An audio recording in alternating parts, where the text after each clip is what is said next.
Hey guys, and welcome to another Industrial Dimensions video, a Redstone tutorial by me, Twitch Nitro.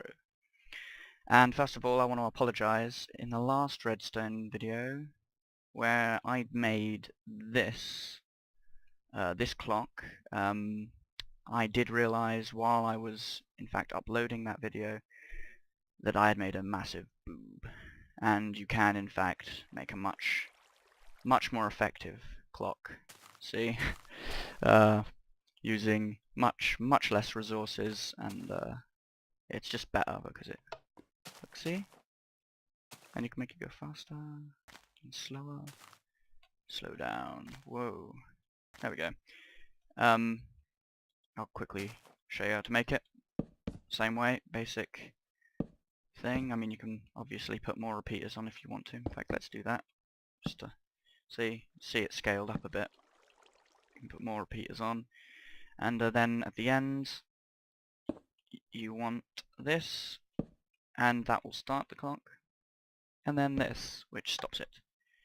Basically, when this is down, it provides power to this block, which means this block is always powered. The power can't go through here because it's pointing into the block, but it can turn off this sort of inverter. So it inverts the signal which is on to off, meaning the whole thing is off, and then when it flicks up, done. It this turns on, which goes around here, and then every time this is powered, this turns off, which obviously, yeah. So that's cool. Turn that off. So after that little quick tutorial, we'll come over here, and I'm just going to quickly look at bud switches. Bud switches, block update detectors. So I've just wired up something very quick here to show you. If that's the reason why we're in night. Creative mode off. Switch to our glowstone. Now, as you know, if when you right click on redstone ore, it lights up. You see? So when this is light, oh, okay, well, yeah, that's that's funny. Oh yeah, I'm not in creative. Day. That's always the way. So I've got this little bud switch here, and the way the bud switch works is, we'll come over here to do this bit.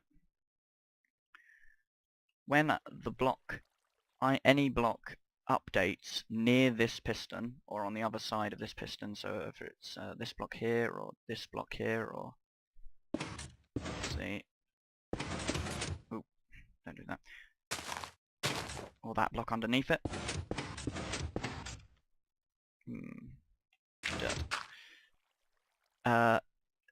it will update the piston, because when the block next to it updates, the block next to that updates. So the piston updates, which moves it out, moves this block out, which obviously means that the redstone power from here can't go through the block into this, which then takes it up here and puts it into this, which then updates this block again, which draws it back. And that's just so you can get it back. That's not really the bud system itself.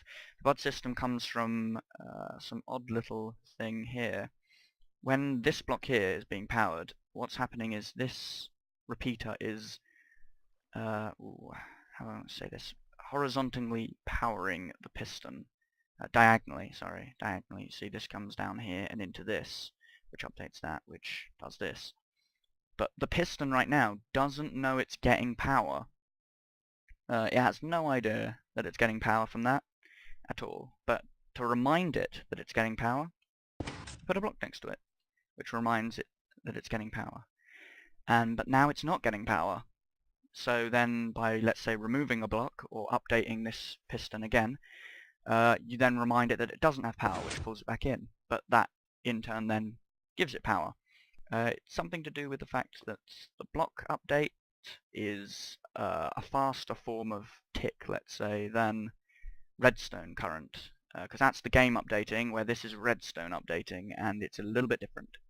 So I use that to my advantage here with this little thing. It's good for secret entrances. You can have a piston doorway and then just sort of right click on the thing to, you know, make the redstone start puffing, which updates the redstone, which then does this, which moves that. And then obviously that's our bud switch system, and then this is my simple NOT gate, my inverter here, which inverts the on signal to an off. So when this is off, this is off. When that's on, so I can light up the area. So that's a simple simple bud switch there. You can use that for all sorts of things, smart piston designs, basically anywhere where you think you might want something like that. I mean, you know, you can use it for traps. You can have like a wall of something, and then when somebody removes that block, you can take that redstone signal and play havoc with them by activating tons of TNT. So the bud switch. This is our cobblestone wall generator actually, using our clock design from before, set up to however many ticks. A lava generator, sorry, a cobblestone generator or a stone generator, I think I'll cover both, basically works on the principle that when water meets lava, you create cobblestone or stone depending on what the lava touches. So if I turn this on, the clock starts going, and if you can hear that, there we go. That little sound is the blocks being made, and then after the blocks get made, it gets pushed up. So I had some here already, and I destroyed some of it just to show that how it works, and that will keep pushing, and I think it pushes up to 13. I actually forgot, but you know, when you make holes in it, so let's say a creeper blows up, nope, it heals itself. I was going to use this in a map, but I was going to replace this with bedrock, so they couldn't access it directly, so they'd have to mine through here and then get to the piston pushing it up. Uh-oh. That's not good. There we go. Any redstone? Thank God. Noon again. So basically the way I do this is the clock sends the output to this, which moves it into this block, which turns off this, and then obviously that activates the piston. I will now have a closer look at the inside mechanism. So first, let's put down a non-sticky piston, and from that you want to build this sort of thing. That doesn't need to be there. Go up one, take away that, make sure that's there. And this will be where our lava goes, or our water, doesn't really matter. Make a little hole on this bit here, this time, going straight up. There we go. We want these here. And we want these here, actually. And then same on this side. So you want the same on this side, except for the fact that there's going to be a hole there. And whatever side the water's on, you can put the hole there. And I've just realised I don't have water. Toodly-doo, tiddly-tee, water. So I put my water here, and that's just to stop it going onto the piston. Put my lava here, and if we look, lava will slowly flow, and there we go. And then, oh yes, of course, I did underneath there. If you want to make a wall-mounted one, you have to go underneath to do it. But let's just show you from the side. So obviously this is where it is, and I will now make a quick clock. Da da da da.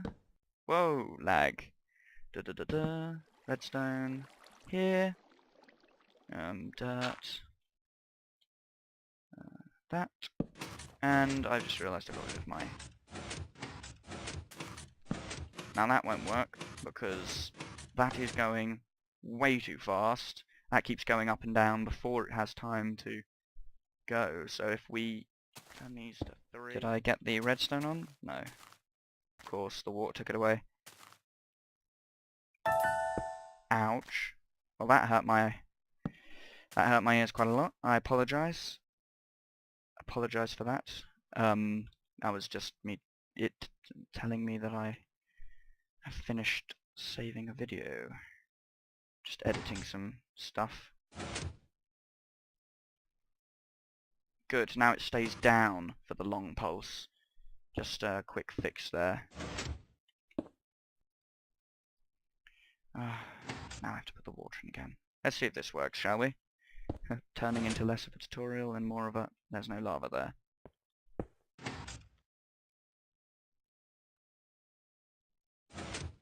Come on. Seriously? Really? You're gonna do this to me? It does work. I say it does work. Right, okay. What if I...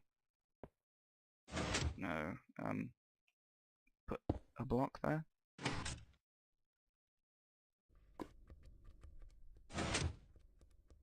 There we go.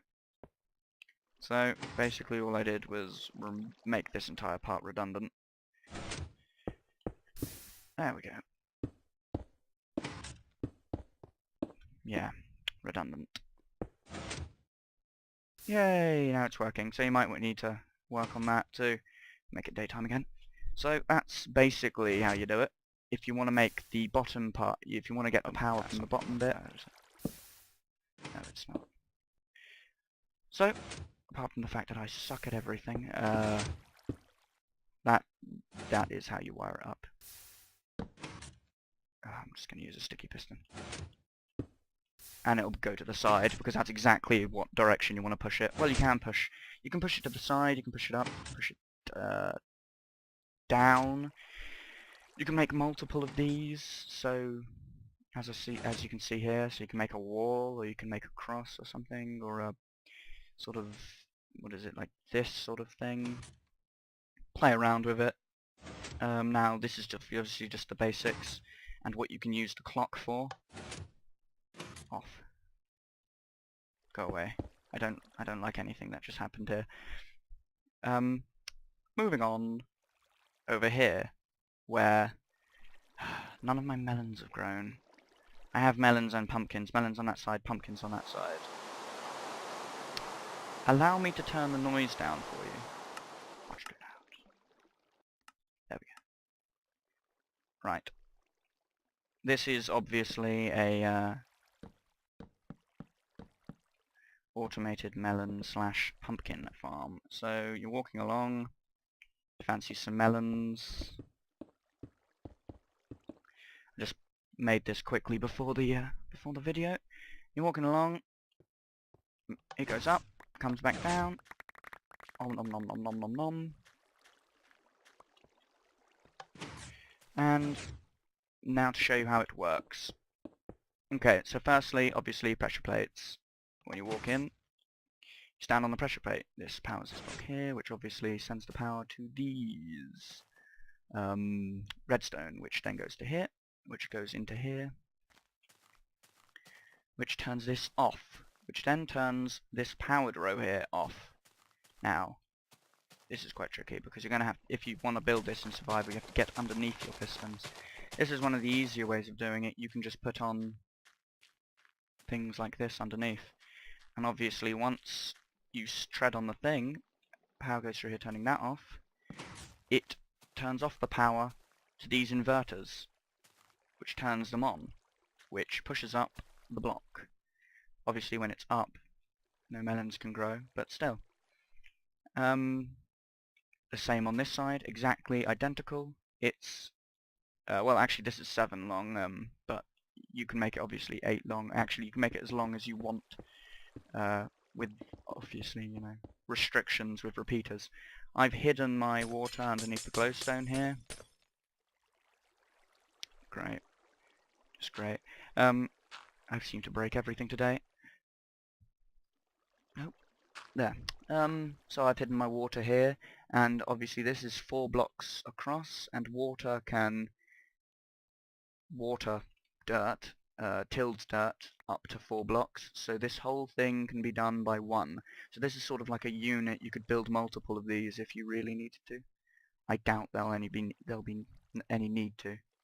You could just extend this by another 8 blocks, sort of have your water in the middle, and walk in, they'll come up, and they'll go down. Obviously these are all broken now because I'm a moron. But yeah, it's a nice, quaint design. You can do the same with wheat, with the pushing up, or you can do something...